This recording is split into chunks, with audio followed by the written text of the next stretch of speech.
तो जैसा कि लास्ट एपिसोड में हमने देखा था कि जियान कैनन कॉलेज में आ गया था और वहाँ उसने जू बैंक को हरा दिया था। वो रात में अब रेस्ट कर ही रहा था कि वहाँ तभी उसके पास बाइशन आ जाता है और जियान बिना डरे उससे मिलने चला जाता है। दोनों अब आमने सामने खड़े हैं। बाइशन जियान को जी जूनियर से दूर होने को कहता है, हालांकि जियान साफ मना कर देता है। तो बाइशन अपना लाइटनिंग एट्रीब्यूट निकालने लगता है और कहता है कि वीक लोगों को चुनने का फ़ायदा नहीं। जियान लाइटनिंग एट्रीब्यूट देखकर बहुत हैरान है क्योंकि उसने बहुत कम ही लाइटनिंग एट्रीब्यूट वाले लोगों से फाइट की है। बाइशन लाइटनिंग एट्रीब्यूट के साथ आगे बढ़ते हुए जियान पर अटैक करता है और जियान भी उस पर काउंटर अटैक करके उस पर हमला करने ही वाला था। तो तभी वहाँ पर जी जूनियर आकर अपनी पावर से बाइशन को रोक देती है और वहाँ आकर बाइशन से पूछती है कि आखिर तुम क्या कर रहे हो। बाइशन कहता है कि मैं सिर्फ जियान से डिस्कस करने आया था, आखिर तुम इतना घबरा क्यों रही हो, मैं तो बस अपनी प्रैक्टिस करना चाह रहा था और इसलिए जियान के फायर एट्रीब्यूट को परख रहा था। ये झूठ सुनकर जी जूनियर को गुस्सा आ जाता है और कहती है कि तुम मेरे सीनियर थे, इसलिए तुम्हारी रिस्पेक्ट करते हुए हमेशा मैंने तुमसे पोलाइटली बात की है, लेकिन अब पानी सर के ऊपर से जा रहा है, तुम फिर मुझे रूड होने के लिए ब्लेम मत करना। बाइशन जियान से कहता है कि अगर तुम मर्द हो तो लड़की के पीछे मत छुपो। जी जूनियर को गुस्सा आ जाता है और वो अपनी पावर्स निकाल कर उस पर अटैक करने लगती है, लेकिन जियान उसे रोकता है और कहता है कि अच्छा होगा कि अगर हम लड़के ही आपस में निपट लें। जियान बाइशन से कहता है कि क्या तुम सच में फ़ाइट करना चाहते हो। बाइशन कहता है कि अगर तुम मेरी बात नहीं मानोगे तो तुम्हारे पास कोई और रास्ता नहीं होगा। अब वहाँ पर टीचर रॉलिन भी आ जाती है और बाइशन को डांटते हुए कहती है कि किसके पास रास्ता नहीं होगा, तुम एक नंबर के निकम्मे हो जो कॉलेज के रूल्स भी नहीं मान रहे हो। कॉलेज में इंटरनल फाइट एकदम मना है।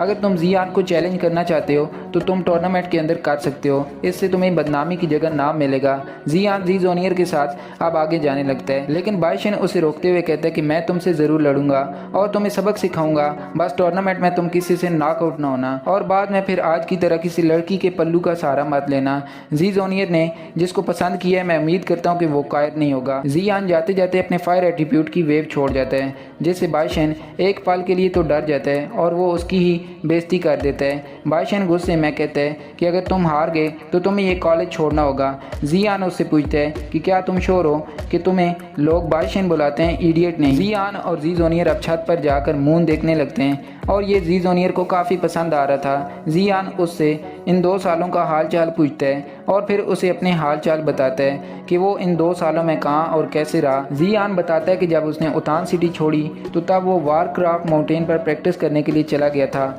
और फिर अब तक जो कुछ हुआ वो उसे बताता है। वो कहता है कि उसे वारक्राफ्ट की माउंटेन्स में डेप्थ पर जाकर छुपना पड़ा, वहाँ पर एम्पायर से बचकर भागना पड़ा।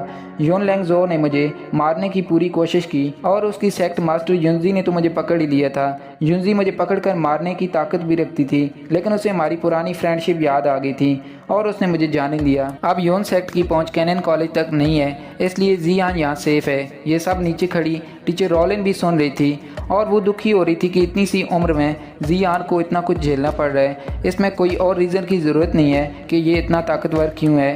अब जियान जी जूनियर से बहुत इंपॉर्टेंट बात पूछता है। वो दोनों कमरे में जाते हैं और जी जूनियर जियान को चाय पीने को देती है। जियान कहता है कि ये बहुत इंपॉर्टेंट है, मुझे तुम्हारा सच अब जानना ही होगा। जी जूनियर कहती है कि जो तुम्हें बताना है वो मैं बताने की पूरी कोशिश करूंगी।